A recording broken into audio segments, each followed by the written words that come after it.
What's up, my boys? Today we are doing a food video. We are gonna talk about the 20 best foods to try while in Portugal. we could have probably made it a top 100 list, but nobody wants to see a video that is 2 hours long. We have literally been eating our way through Portugal last year. So we have a lot of food experiences already and we want to share them with you guys. The first Portuguese food we can't have enough of is pastel de nata. It's a Portuguese custard tart.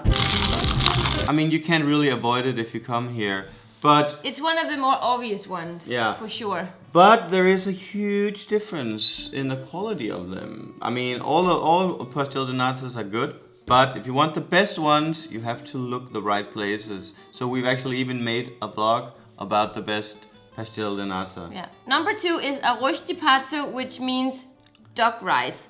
It's a delicious Portuguese dish that you get almost all over the country, but I think it's more from Central and the North. We made a video where we made our little version of it. You can go try it if you feel like, because it was okay.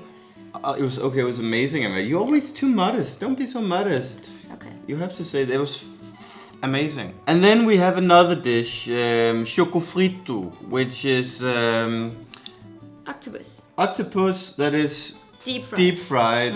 You can definitely get good choco frito or bad choco frito. Yeah. The good one is not too rubbery. It's still kind of tender. It's super crispy on the outside. It's seasoned with salt and lemon. And then when you bite into it, it's just like an explosion. And then you would want to have a lot of beer with it. Yeah, or wine. It goes without saying. The next one is one of my favorites. It's bochechas no forno, which is pork cheeks that is made in either a clay dish or in a stone oven. And it's made in this beautiful broth that continues to be really thick and reduced into like a nice sauce, very flavorsome. Yeah. And then when you bite into the actual bochechas, it's so tender it almost falls apart, and it's very, it's very intense, the flavors. Get them in Alentejo because that's where they're best at making them. Picanha is something you also have in Brazil, so it's not, exclusively Portuguese, but we decided to include it anyway because we haven't had it anywhere else. And picanha is just such a tasty piece of meat. It's so juicy that you don't even need sauce or any additional food on the side. You can just have one big piece of picanha and that's it. But usually they serve it with Portuguese rice and beans. And then you get like a big portion of piri that you put on top. And it's so good. I could eat that right now. I had no idea that I love piri on meat. The next one is probably one of Jon's favorite things to eat here in Portugal. It's the migas. Migas is a traditional dish from the Alentejo region, but you can get it many places. But they make it in different kind of ways. You can get migas con tomato, you can get migas con aspargus, and you can get the traditional migas that is just like cornbread soaked in olive oil with garlic, and then they make it into something that looks like an omelette. The next one is ovos molhos, which is Amelia's favorite Portuguese. I think you can just say that it's like the doces of Portugal. It's like laying on a big bed of roses, but without the spikes. Every single region here in Portugal has a different kind of doces, and they all are a bit alike, but it's just like very Portuguese. And you can't visit Portugal without trying one of these. Bring your running shoes, so I'm serious. The next one is a dourada. Grelhada. A dourada grelhada. It's a big or small sea bream that has been grilled on the grill with olive oil and garlic and lots of salt. And then it's tender and it's fatty and it's juicy, and you just eat it right off the bone. And then it's served with these potatoes that are just, that is, what I live for, the potatoes. So, bacalhau or codfish is the national dish here, and it can be served in 1,000 different ways, as the Portuguese like to say. We prefer it in one particular way, and that is the pastel de bacalhau. So pastel de bacalhau is a pastry with potato, garlic and parsley, and of course the codfish. So they make it out of the leftover codfish from the day before, then they shed it and put it into this dough, and then they deep fry it. And the reason why we like this one much is because we don't like the very salty version or rubbery version of the codfish. So if you're not a big fish eater, this is definitely where to start with the bacalhau. We probably should have included bacalhau Brás. brás and all that, but this is our interpretation of the best foods in Portugal. So we don't even need to tell you that bacalhau is a big deal here, because when you get here, it's like they're almost standing at the airport arrival center. Bacalhau, ameijoas abulha pato. Ameijoas abulha pato. Ooh. Okay, that's probably my favorite seafood in this. No, I don't know. Oh my god, so much good food in this country.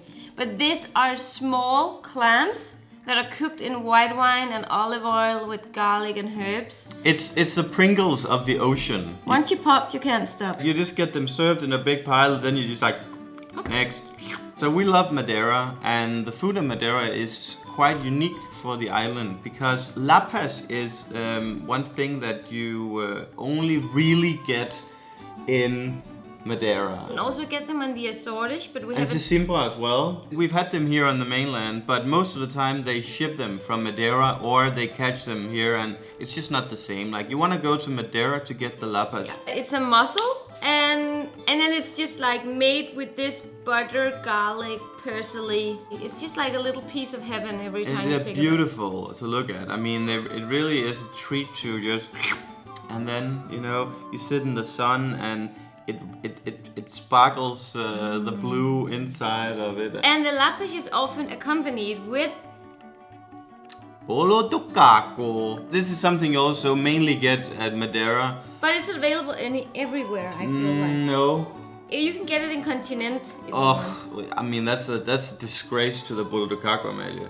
I mean, a good bolo de caco is made with love, and love is something the Madeiran people is inherently gifted with. When you get a bolo de caco, it's absorbed by organic garlic butter. It looks kind of cute because it's almost like eating a garlic sandwich, and then they cut it into like small bites so it's easy to eat. We were lucky to hit this this yearly food market in on top of a hill in Madeira. Because of it was a Fatima's Day Oh yeah. celebration. It was like a religious day, and then they just eat. The next thing is a big deal in Portugal, because this is something that people from the Porto area is very, very proud of. The francesinha. We haven't really explored the francesinha in its true form of taste, but we're going to Porto in a few weeks, and we will do a food tour there where we will dive deep into it. And basically, you just need to take a look at the francesinha, and you already know that this is extremely Delicious. tasty. It's like a Portuguese version of a grilled cheese sandwich. When we went to northern Portugal half a year ago, We were introduced to something magical. it's magic. It's magic. Leite de crème, which is again Another example of what sugar. and Egg. can do. So it's almost like a dough. Eating a dough that hasn't been prepared, but it's really delicious. Yeah. It's very, very fluffy because it has been like pisket. But you whisk it so that it lets in a lot of air. But the best way to describe it is that when your mother used to bake when you were a child, and then you get the leftovers where you could lick it off.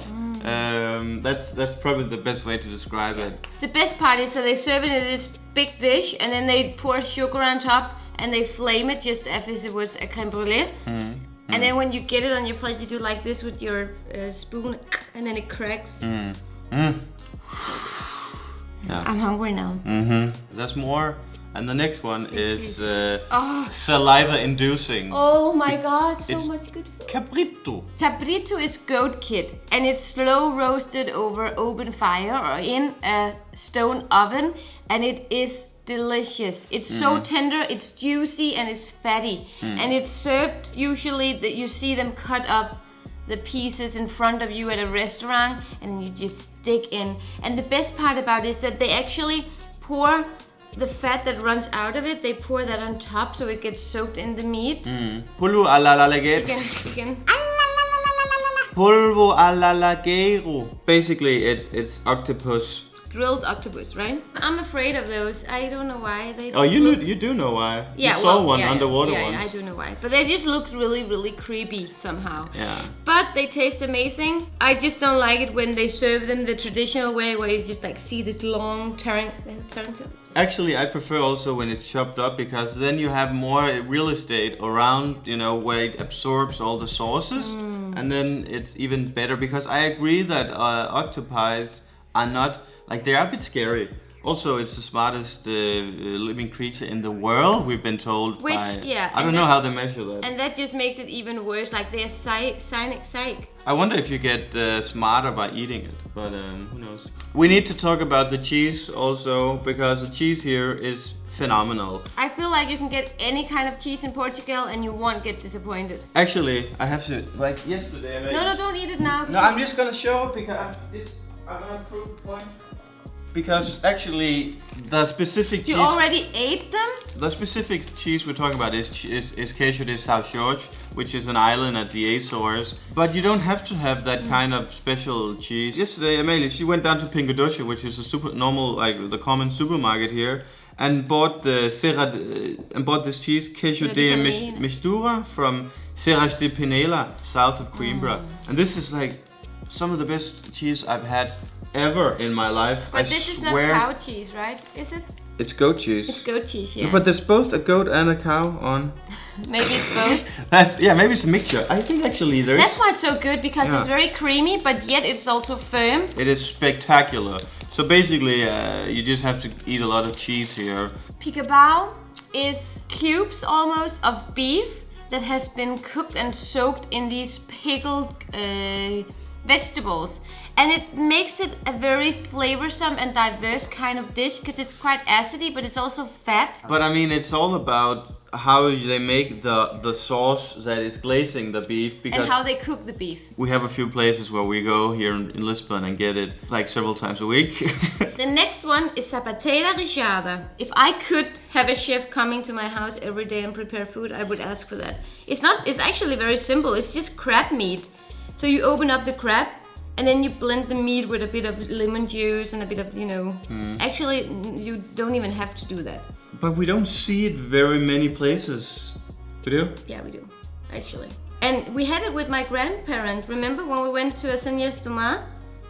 Oh, look, I almost got goosebumps. It's one of my favorite things to eat, actually. Yeah. Number 20. We have to stop here because otherwise, the video gets too long and I'm getting hungry. This is your number one dish in Portugal. I insisted of finishing the video with the highlight for me, alheiras, because alheiras is Portuguese invention, one of the best ones actually in my opinion. But the fun thing is that even though it's a Portuguese invention, it's not really a Portuguese invention. It was actually invented by the Jews in Portugal. In fear of being kicked out of Portugal, they had to show the Portuguese people that they were still making sausage in their smoke rooms. So they put bread in the sausage and game meat or chicken meat in order to maintain the texture and the flavor, so the Portuguese people actually thought that they were eating pork. The best alheiras is up north. It's something I could eat forever. Good thing we're coming to northern Portugal in a few weeks, because I'm dying to get some alheiras, some proper alheiras. Yeah. But that was it, Amalie. Yeah. Go follow us on the Instagrams. We are doing a lot of polls and stuff like that for you guys to interact with us, so we can make videos that you really want to see. Comment below, what did we miss? What is your favorite dish? I want to know. Yeah. Obrigada por ver o vídeo. Até logo, guys. Até logo. Até logo. Tchau. Até logo.